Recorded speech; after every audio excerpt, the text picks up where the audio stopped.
नमस्कार, जोहार, मैं संजय और आप देख रहे हैं न्यूज झारखंड। समय हो चला है दिन भर की खबरों को जानने का, उनसे अपडेट होने का। तो चलिए जानते हैं सुबह से लेकर शाम तक की तमाम महत्वपूर्ण बड़ी खबरों को। उससे पहले अगर आप चैनल पर नए हैं तो प्लीज चैनल को सब्सक्राइब करके बेल आइकन प्रेस कर दीजिए। चलिए शुरुआत करते हैं पहली और महत्वपूर्ण बड़ी खबर से। बोकारो में पुल बहा, एक लापता। रांची में कांके डैम ओवरफ्लो, 7 साल बाद तेनुघाट डैम के 8 फाटक खुले। आज 3 जिलों में रेड अलर्ट। झारखंड में 2 दिनों से लगातार हो रही बारिश के बाद कई जिलों में बाढ़ जैसे हालात बन गए हैं। रांची और धनबाद में बारिश का कोटा लगभग पूरा हो गया है, लेकिन इस बारिश ने बहुत तबाही मचाई है। राज्य के अधिकांश डैम भर चुके हैं। कभी ना खुलने वाला रांची का कांके डैम भी ओवरफ्लो हो गया, जबकि बोकारो जिले का तेनुघाट डैम के 8 फाटक 7 साल बाद खोले गए। इधर बोकारो के गोमिया में पुल बह गया, इसमें एक व्यक्ति लापता बताया जा रहा है। वहीं गढ़वा, चतरा, गिरिडीह और चांडिल में भी काफी नुकसान हुआ है, जबकि लोहरदगा में 2 पुल धंस गए। दर्जन भर डायवर्सन ध्वस्त हो गए हैं। नदियों का पानी निचले इलाकों में घुस गया है। इधर बारिश के दौरान हुए हादसों में 6 लोग की जान भी चली गई है। 2 मौत गढ़वा और सरायकेला में हुई है, जबकि पलामू और गिरिडीह में एक मौत हुई है। मौसम विभाग ने आज भी गढ़वा, पलामू और चतरा में भी शाम तक भारी बारिश का रेड अलर्ट जारी किया है। इस दौरान आकाशीय बिजली गिरने की भी संभावना जताई गई है। हालांकि कल की अपेक्षा आज मौसम में थोड़ा सुधार देखा जा रहा है। हालांकि कई क्षेत्रों में आज भी हल्की से लेकर मध्यम दर्जे की बारिश हुई है और शाम तक कई अन्य क्षेत्रों में भी भारी बारिश हो सकती है। इधर मौसम विभाग के मुताबिक कल 5 अगस्त से मौसम में थोड़ी और सुधार आने की संभावना है, लेकिन फिर से 6 और 7 अगस्त को 11 जिलों में भारी बारिश होने की संभावना है, जिसको लेकर लोगों को सावधान और सतर्क रहने की सलाह दी गई है। अधिवक्ता गोपी कृष्ण हत्याकांड आरोपी गिरफ्तार। अनगढ़ा में पुलिस अपराधियों में एनकाउंटर, अपराधी रोशन के पैर में लगी गोली, गिरफ्तार। रांची सिविल कोर्ट के वकील गोपी कृष्ण हत्याकांड में रांची पुलिस को बड़ी सफलता हाथ लगी है। अनगढ़ा थाने के महेशपुर में रांची पुलिस और अपराधियों के बीच हुए एनकाउंटर के बाद मुख्य आरोपी रोशन मुंडा को गिरफ्तार कर लिया गया है। वहीं उसका सहयोगी संदीप कालिंदी फायरिंग करते हुए भागने में सफल रहा, जिसे बाद में गिरफ्तार कर लिया गया। एनकाउंटर के दौरान अपराधी रोशन मुंडा के पैर में गोली लगी, जिस वजह से वह भाग नहीं सका और उसे गिरफ्तार कर लिया गया। उसे इलाज के लिए रिम्स में भर्ती कराया गया है। जानकारी के मुताबिक सूचना मिलने के बाद कोतवाली डीएसपी प्रकाश सोय के नेतृत्व में टीम बनाई गई थी। यह टीम अपराधियों को पकड़ने के लिए गई थी। पुलिस ने महेशपुर के पास स्थित जो बगान टोली के घर को पुलिस ने घेर लिया, जिसके बाद उसे सरेंडर करने को कहा गया। अपराधियों ने सरेंडर ना कर फायरिंग शुरू कर दी, जिसके बाद पुलिस की ओर से जवाबी फायरिंग की गई। इसी क्रम में अपराधी रोशन मुंडा के पैर में गोली लगी। सिमडेगा में 8 अंतर्राज्यीय पशु तस्कर गिरफ्तार। गाड़ी में थे 32 जानवर। पुलिस अलर्ट की सूचना पर सभी को भगाया, संलिप्तता स्वीकारी। सिमडेगा पुलिस को आज एक बड़ी सफलता मिली है। पुलिस ने 8 अंतर्राज्यीय पशु तस्करों को गिरफ्तार किया है। पुलिस से मिली जानकारी के अनुसार पशु तस्कर बंडेगा ओडिशा के रास्ते अवैध रूप से कुछ गौवंशीय पशुओं को रांची ले जाने की जानकारी मिली। जानकारी मिलने के बाद पुलिस ने छापेमारी दल बनाया। छापेमारी के दौरान 8 अंतर्राज्यीय पशु तस्कर गिरफ्तार किए गए। उनके साथ 4 गौवंश, 3 पिकअप वाहन और 1 पल्सर मोटरसाइकिल बरामद किया गया है। गिरफ्तार अभियुक्तों ने घटना में अपनी संलिप्तता स्वीकार कर ली है। उन्होंने बताया कि ये सभी रैकी करते हुए 32 पशुओं को ले जा रहे थे। पुलिस छापेमारी की भनक लगते ही सभी पशुओं को गाड़ी से भगा दिया गया, जिसमें से 4 पशु को बरामद किया गया है। अन्य पशुओं की बरामदगी के लिए तलाशी चल रही है। भारी बारिश से लोध वाटरफॉल का नजारा हुआ विहंगम। एक तरफ मूसलाधार बारिश के कारण देश के विभिन्न हिस्सों में जनजीवन अस्त व्यस्त हो गया है, वहीं दूसरी तरफ इस बारिश के कारण एक सुखद नज़ारा भी देखने को मिल रहा है। मूसलाधार बारिश के कारण लातेहार के लोध जलप्रपात का नज़ारा मनोरम हो गया है।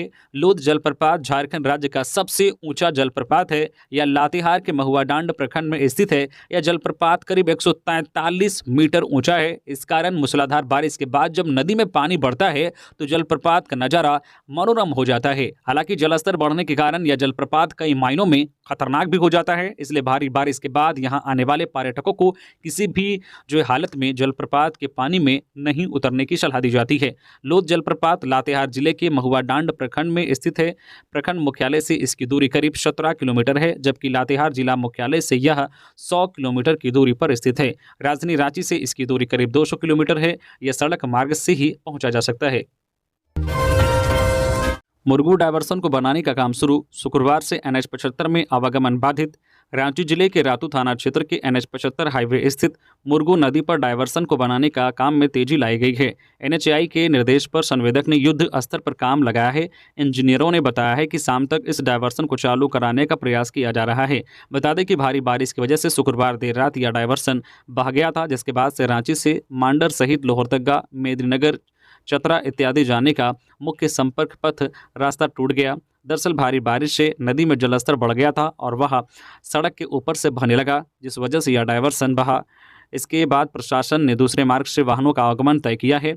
बता दें कि करीब 18 माह से वहां पर पुल बनाने का काम चल रहा है, लेकिन जिस संवेदक को काम दिया गया है वह काफ़ी धीमी गति से काम कर रहा है, जिस वजह से पुल निर्माण अभी तक अधूरा है। सब इंस्पेक्टर अनुपम कच्छप हत्याकांड, संदेह के घेरे में फ्रेंड्स, मोबाइल खंगाल रही पुलिस। सब इंस्पेक्टर अनुपम की हत्या वाली रात पार्टी करने वाले 12 लोग पुलिस की हिरासत में हैं। सभी से SIT की टीम पूछताछ कर रही है ताकि अनुपम की हत्या से संबंधित कोई सुराग हासिल हो सके और पुलिस हत्यारों तक पहुंच सके। स्पेशल ब्रांच के सब इंस्पेक्टर अनुपम कच्छप की हत्या के मामले में पुलिस की SIT जांच में जुटी हुई है। शनिवार देर रात क्राइम सीन क्रिएट कर अधिकारियों ने कांके रिंग रोड में काफी देर तक जांच की। रिंग रोड के CCTV फुटेज खंगाले। पुलिस की प्रारंभिक जांच में अनुपम की हत्या में उसके दोस्त ही संदेह के घेरे में हैं। पुलिस की टीम ने स्पेशल ब्रांच हजारीबाग में पदस्थापित पवन कुमार समेत अनुपम के कुछ दोस्तों को हिरासत में लिया है। पुलिस को पता चला है कि पवन हजारीबाग से अपना बर्थडे मनाने के लिए रांची आया था और उसने ही अनुपम को पार्टी में बुलाया था। पुलिस की टीम पवन से लगातार पूछताछ कर रही है। वहीं SIT की एक टीम दारोगा अनुपम का मोबाइल और WhatsApp चैट खंगाल रही है। इस मामले में पुलिस प्रेम प्रसंग के पहलुओं पर भी जांच कर रही है। अनुपम की भाभी के बयान पर कांके थाना में हत्या की प्राथमिकी दर्ज कराई गई है। JTET परीक्षा में शामिल होने के लिए 70,000 विद्यार्थियों ने किया आवेदन। जाने कब जारी होगा सिलेबस। झारखंड शिक्षक पात्रता परीक्षा JTET के लिए आवेदन 22 अगस्त तक जमा होगा। आवेदन जमा करने की प्रक्रिया 23 जुलाई से शुरू हुई थी। परीक्षा में शामिल होने के लिए अब तक 70,000 विद्यार्थियों ने आवेदन जमा किए हैं। राज्य में 7 साल बाद शिक्षक पात्रता परीक्षा हो रही है। परीक्षा सितंबर में होने की संभावना है। इसका सिलेबस अगले सप्ताह जारी होने की संभावना है। कक्षा 1 से 5 और 6 से 8 के लिए अलग अलग परीक्षा ली जाएगी। इस वर्ष परीक्षा में सफल होने के लिए ओवरऑल न्यूनतम अंक के साथ सभी विषयों में अलग अलग पास मार्क्स लाना अनिवार्य है। सामान्य वर्ग के अभ्यर्थी को हर खंड में न्यूनतम 40%, अत्यंत पिछड़ा वर्ग व आर्थिक रूप से कमजोर वर्ग के अभ्यर्थियों को न्यूनतम 35%, अनुसूचित जाति, अनुसूचित जनजाति व दिव्यांग अभ्यर्थी को हर खंड में न्यूनतम 30% अंक लाना अनिवार्य है। इधर झारखंड शिक्षक पात्रता परीक्षा में शामिल होने वाले अभ्यर्थियों ने परीक्षा में प्रत्येक खंड में न्यूनतम अंक की अनिवार्यता समाप्त करने की मांग की है। अभ्यर्थियों ने इस संबंध में शिक्षा मंत्री को ज्ञापन सौंपा है। अभ्यर्थियों ने कहा कि वर्ष 2016 की परीक्षा में प्रत्येक खंड में न्यूनतम अंक का प्रावधान नहीं था। इसके साथ ही अभ्यर्थियों ने जल्द सिलेबस जारी करने की मांग की है। जाम से मुक्त होगी राजधानी। ऑटो के लिए चिन्हित किए गए 17 रूट दूसरे रूट पर गए तो लगेगा 10,000 जुर्माना।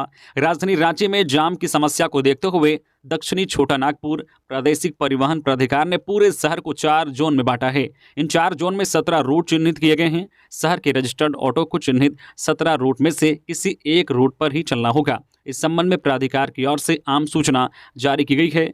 इससे सभी ऑटो चालकों से कहा गया है कि वे 19 अगस्त तक क्षेत्रीय परिवहन प्राधिकार में आवेदन देकर अपने रूट का चयन कर ले। 19 अगस्त तक आवेदन नहीं देने वाले ऑटो चालकों से कहा गया है कि अगर वे राजधानी रांची के इन 17 रूटों में से किसी एक रूट का चयन नहीं करते हैं तो उनके ऑनर बुक में जो पता दर्ज होगा उसी के आधार पर उन्हें रूट आवंटित कर दिया जाएगा। तालाब में नहाने के क्रम में युवक की मौत। बेरमो अनुमंडल के खुदगड़ा गांव में शनिवार की देर शाम 30 वर्षीय CCL कर्मी अजीत यादव अपनी चाची के निधन पर शमशान घाट गया था। जब वह लौट कर आया तो शाम हो चुकी थी। वह तालाब में स्नान कर घर लौटने की बात सोचकर स्नान करने गया। उसी क्रम में पैर फिसल जाने के कारण तालाब में गिर गया। जैसे ही इस घटना की जानकारी परिजनों को लगी, सभी तालाब जाकर काफ़ी खोजबीन करने की कोशिश करने लगे, लेकिन वह नहीं मिला। सुबह उसकी तलाश के लिए NDRF की टीम को लगाया गया। काफ़ी मशक्कत के बाद रविवार की सुबह उसका शव तालाब से निकाला गया। इस संबंध में पूर्व मुखिया चंद्रदीप पासवान ने बताया है कि वह शादीशुदा है एवं एक बेटी भी है। शव मिलते ही परिजनों की चित्कार और रो रो कर बुरा हाल है। जमशेदपुर में किन्नरों ने पुलिस पर लगाया पिटाई का आरोप। SSP से लगाई न्याय की गुहार। इंसाफ नहीं मिलने पर देंगे धरना। बागबेड़ा में टाटानगर रेलवे स्टेशन के पास मुख्य सड़क पर पुलिस द्वारा किन्नरों की पिटाई का मामला सामने आया है। मामले में जिला के एसएसपी ने कहा है कि घटनाक्रम की पूरी जांच कर कार्रवाई की जाएगी। वहीं पीड़ित किन्नर ने कहा है कि न्याय नहीं मिला तो सभी किन्नर धरना देंगे। बताया जा रहा है कि बीते 1 अगस्त की रात टाटानगर रेलवे स्टेशन में किसी बात को लेकर बागबेड़ा पेट्रोलिंग जीप में मौजूद पुलिसकर्मी एवं किन्नरों के बीच विवाद हो गया था। मामले में पीड़ित किन्नर बागबेड़ा थाना पहुंची थी, जहां बागबेड़ा थाना प्रभारी एक के द्वारा किन्नर को थाना बुलाकर वार्ता की गई। किन्नर समाज के लोग दोषी पुलिस अधिकारियों पर कार्रवाई की मांग कर रहे थे। इसी बीच थाना प्रभारी की मौजूदगी में थाना में मौजूद पुलिस के अधिकारी एवं जवानों के द्वारा 2 किन्नरों की बेरहमी से पिटाई की गई, जहां किन्नरों के शरीर में मौजूद पुलिसिया पिटाई के दाग इसकी गवाही दे रहे हैं। न्याय की गुहार लेकर जिला पुलिस मुख्यालय पहुंचे किन्नर समाज के लोगों का कहना है कि बागबेड़ा पुलिस के द्वारा किन्नर समाज के साथ अभद्र व्यवहार करते हुए हम लोगों की बेरहमी से पिटाई की गई है। वहीं अब हम किन्नर समाज के लोग ऐसे दोषी थाना प्रभारी एवं पुलिस पदाधिकारी के खिलाफ कड़ी कार्रवाई की मांग कर रहे हैं। अगर त्वरित रूप से दोषी अधिकारियों पर कार्रवाई नहीं होती है तो पूरा शहर का किन्नर समाज जिला मुख्यालय के बाहर उग्र प्रदर्शन करेगा। वही मामले में जिला के एसएसपी किशोर कौशल ने बताया कि घटना की पूरी जांच कर दोषियों पर कार्रवाई की जाएगी। दोनों पक्ष की बातों को सुनने के बाद जांच के बाद आगे कार्रवाई होगी। झारखंड का हुंडरू फॉल उफान पर तेज धार में बह गए 5 होटल। 2 दिन लगातार हुई बारिश से हुंडरू फॉल पूरे उफान पर है। फॉल की खूबसूरती पर्यटकों को अपनी ओर आकर्षित कर रही है। वहीं गेतलसूद डैम का फाटक खुलने से फॉल में पानी की मात्रा बढ़ गई है। फॉल के नीचे 5 झोपड़ीनुमा होटल पानी के तेज धार में बह गए। फॉल में कार्यरत पर्यटन कर्मी पानी की तेज धार और डेंजर जोन में पानी की बढ़ी मात्रा को देखकर चिंतित हैं। इस संबंध में झारखंड पर्यटन सुरक्षा समिति के अध्यक्ष राजकिशोर प्रसाद ने बताया कि हुंडरू फॉल, जोन्हा फॉल और सीता फॉल में बरसात के समय पानी का बहाव तेज रहता है। डेंजर जोन में हमेशा खतरा बना रहता है। कभी अप्रिय घटना से पर्यटकों को बचाने के लिए जीवन रक्षक दल के सदस्य लाइफ जैकेट पहनकर हमेशा तैनात रहते हैं, लेकिन जेटीडीसी द्वारा वर्ष 2016 में लाइफ जैकेट दी गई थी। 8 साल पुरानी होने के कारण लाइफ जैकेट सड़कर फट गई है। इससे दूसरों की सुरक्षा करना संभव नहीं है। झारखंड पर्यटन सुरक्षा समिति के अध्यक्ष राजकिशोर प्रसाद ने बताया है कि इस लाइफ जैकेट पहनकर जीवन रक्षक दल के सदस्य पर्यटन कर्मी अपनी जान की हिफाजत नहीं कर सकते हैं। विभाग इस पर गंभीरता से विचार करते हुए लाइफ जैकेट उपलब्ध कराए। साथ ही पिछले 5 माह मार्च से जुलाई तक का वेतन भी पर्यटन कर्मियों को नहीं मिला है। झारखंड में 10वीं पास इस सरकारी नौकरी के लिए आवेदन प्रक्रिया शुरू। 31 अगस्त है लास्ट डेट। जाने परीक्षा का स्वरूप। झारखंड क्षेत्रीय कार्यकर्ता प्रतियोगिता परीक्षा 2024 के माध्यम से 510 पदों पर नियुक्ति की जाएगी। यह नियुक्ति स्वास्थ्य विभाग के तहत रिक्त पदों पर होगी। इसके लिए ऑनलाइन आवेदन जमा होने शुरू हो गए हैं। झारखंड कर्मचारी चयन आयोग जेएसएससी की वेबसाइट पर प्रकाशित लिंक पर जाकर आवेदन भरा जा सकता है। इच्छुक अभ्यर्थी 31 अगस्त तक आवेदन दे सकते हैं। वही 2 सितंबर की मध्य रात्रि तक परीक्षा शुल्क का भुगतान किया जा सकेगा। फोटो व हस्ताक्षर अपलोड कर आवेदन पत्र का प्रिंट आउट लेने के लिए 4 सितंबर की मध्य रात्रि तक लिंक उपलब्ध रहेगा। 6 सितंबर से 8 सितंबर के बीच जो है ऑनलाइन आवेदन पत्र में अभ्यर्थियों का नाम, जन्मतिथि, ईमेल आईडी एवं मोबाइल नंबर को छोड़कर किसी भी अशुद्ध प्रविष्टि को संशोधित करने के लिए पुनः लिंक उपलब्ध कराया जाएगा। जेएसएससी द्वारा जो है सीबीटी मोड यानी कि कंप्यूटर आधारित में परीक्षा ली जाएगी। परीक्षा का एक चरण मुख्य परीक्षा में होगी। परीक्षा में सभी प्रश्न वस्तुनिष्ठ और बहुविकल्पीय उत्तर युक्त होंगे। हड़ताल से सूबे में मनरेगा का काम ठप, मजदूर भी बेरोजगार। मनरेगा आयुक्त भी गई छुट्टी में। मनरेगा कर्मियों की हड़ताल और सरकार की ओर से हड़ताल तोड़ने के लिए ठोस पहल नहीं होने का खामियाजा मनरेगा मजदूर भुगत रहे हैं। वहीं 22 जुलाई से मनरेगा कर्मियों की हड़ताल पर चले जाने के बाद मनरेगा का सारा कामकाज तो पहले से ही ठप हो चुका है। अब मनरेगा आयुक्त राजेश्वरी बी भी 1 सप्ताह से लंबी छुट्टी पर चली गई है। ऐसे में पूरे राज्य में मनरेगा के काम को कोई देखने वाला नहीं है। अभी तक ना तो कार्मिक विभाग ने मनरेगा आयुक्त के पद पर किसी अधिकारी को अतिरिक्त प्रभार दिया है और ना ही ग्रामीण विकास विभाग ही अपने जो है किसी पदाधिकारी को कार्यभार संभालने को कहा है। सचिव ही जो है कुछ काम देख रहे हैं। ऐसे में मनरेगा कर्मियों और सरकार की ढिलाई के बीच मनरेगा मजदूर पिस रहे हैं। वही केंद्र प्रायोजित मनरेगा योजना के तहत संचालित बिरसा हरित ग्राम योजना, खेल मैदान निर्माण सहित कई काम फंस गए हैं। अमित अग्रवाल बने भाजपा युवा मोर्चा के प्रदेश मंत्री। भारतीय जनता युवा मोर्चा जमशेदपुर महानगर के प्रदेश टीम की घोषणा हुई। भाजपा झारखंड के प्रदेश अध्यक्ष बाबूलाल मरांडी के निर्देशानुसार भाजयुमो झारखंड के प्रदेश अध्यक्ष शशांक राज ने मोर्चा के प्रदेश पदाधिकारियों की नई सूची जारी की है।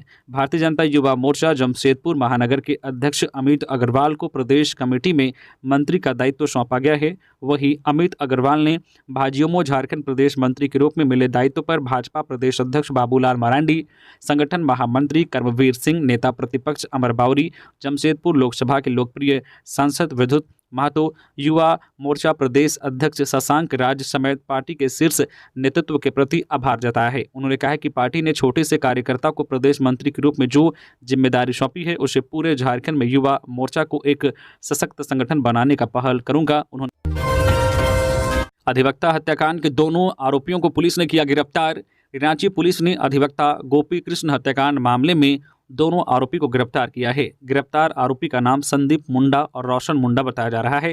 गिरफ्तार आरोपी से पुलिस पूछताछ कर रही है। वहीं आपको बता दें कि देर रात रांची पुलिस और वकील हत्याकांड के आरोपियों के बीच मुठभेड़ हुई थी। इस मुठभेड़ में एक आरोपी को गोली लगी है जिसका इलाज चल रहा है। वहीं इस मामले में पुलिस ने हथियार भी बरामद किया है। बताया जाता है कि रोशन मुंडा ने ही अधिवक्ता गोपी कृष्ण को चाकू गोदकर हत्या कर दी थी। पाकुड़ में छात्रों की पिटाई के विरोध में दुमका में छात्रों ने निकाली जन आक्रोश रैली, लोबिन हैम्ब्रम हुए शामिल। पिछले महीने 26 जुलाई की रात पाकुड़ जिले के केकेएम कॉलेज के छात्रावास में पुलिस कर्मियों द्वारा छात्रों की पिटाई के विरोध में दुमका में छात्र समन्वय समिति के बैनर तले जन आक्रोश रैली निकाली गई। इसमें छात्रों के साथ लोबिन हैम्ब्रम भी शामिल हुए। आयुक्त कार्यालय से राष्ट्रपति को संबोधित ज्ञापन सौंपा गया और छात्रों की पिटाई करने वाले 150 पुलिसकर्मियों के खिलाफ एफआईआर दर्ज कर कार्रवाई की मांग की गई। लगातार हो रही बारिश के बीच दुमका में छात्र समन्वय समिति के छात्रों का गुस्सा सड़कों पर देखने को मिला। पाकुड़ जिले में आदिवासी छात्रों की पिटाई के विरोध में सैकड़ों छात्रों ने सरकार के खिलाफ जन आक्रोश रैली निकाली। इसमें छात्रों के साथ लोबिन हैम्ब्रम भी शामिल हुए। दुमका के संथाल परगना कॉलेज से शुरू होकर यह रैली शहर के विभिन्न चौक चौराहों से होते हुए आयुक्त कार्यालय पहुंची। यहां उन्होंने राष्ट्रपति को संबोधित ज्ञापन सौंपा।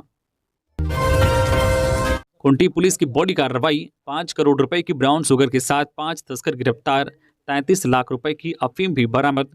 पुलिस को अवैध अफीम कारोबारियों के खिलाफ बड़ी सफलता मिली है। गुप्त सूचना के आधार पर खूंटी पुलिस ने एक साथ 5 अफीम और ब्राउन शुगर तस्करों को गिरफ्तार किया है। गिरफ्तार ब्राउन शुगर और अफीम तस्करों में खूंटी के लांदुप गांव निवासी 27 वर्षीय शनिका पहान, चतरा जिले के इटकोरी गांव निवासी 26 वर्षीय तुलेश्वर कुमार, 28 वर्षीय वीरेंद्र कुमार दांगी, रवि दांगी और हजारीबाग जिले के चौपारण निवासी 24 वर्षीय उमेश कुमार दांगी शामिल हैं। पुलिस ने तस्करों के पास से 4 करोड़ 95 लाख मूल्य का 2 kilo 475 gram brown sugar, 33 lakh 20 हजार मूल्य का 6 किलो 640 ग्राम अफीम, 15 लाख 1400 रुपये नगद, 5 पीस मोबाइल, एक क्रेटा कार और ब्राउन शुगर बनाने में प्रयुक्त होने वाली दर्जनों सामग्री बरामद की है। डीएसपी वरुण रंजक ने गिरफ्तारी का खुलासा करते हुए बताया है कि एसपी अमन कुमार को गुप्त सूचना मिली थी कि अड़की थाना अंतर्गत हुंड के पास अफीम की खरीद बिक्री होने वाली है। इसी के तहत ये कार्रवाई की गई है।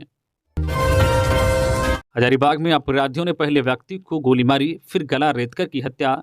बिशुनगढ़ थाना क्षेत्र के गाल्हो बार में शनिवार के शाम करीब 7 बजे अज्ञात अपराधियों ने एक व्यक्ति की हत्या कर दी। अपराधियों ने पहले व्यक्ति को गोली मारी, फिर गला रेतकर उसकी हत्या कर दी। वारदात को अंजाम देने के बाद अपराधी मौके से फरार हो गए।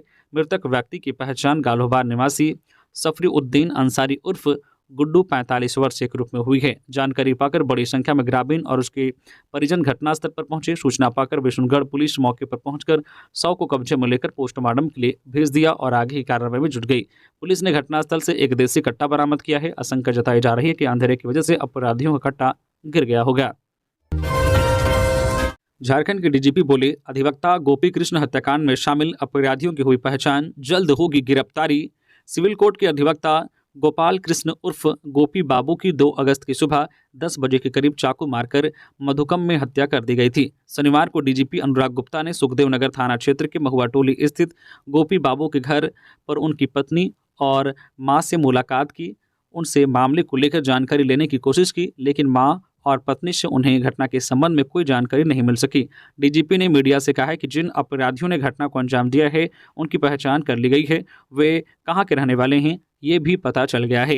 राज्य पुलिस की टीम अपराधियों की धरपकड़ में लगी है। तकनीकी शाखा भी सुराग ढूंढ रही है। उन्होंने कहा कि घटना में शामिल अपराधियों की पहचान कर ली गई है। उसका आपराधिक इतिहास भी सामने आया है। जल्द ही अपराधी पकड़े जाएंगे। तो ये थी झारखंड की टॉप बड़ी खबर। इसी तरह से झारखंड की हर एक छोटी बड़ी खबर देखने के लिए आप हमारे चैनल न्यूज झारखंड चैनल को सब्सक्राइब करके बेल आइकन प्रेस कर दीजिए, जिससे आपको झारखंड की हर एक छोटी बड़ी खबर का अपडेट आप तक पहुंचता रहे। तो अभी के लिए बस इतना ही, हमें दीजिए इजाजत, तो मिलते हैं नेक्स्ट खबरों के साथ। धन्यवाद।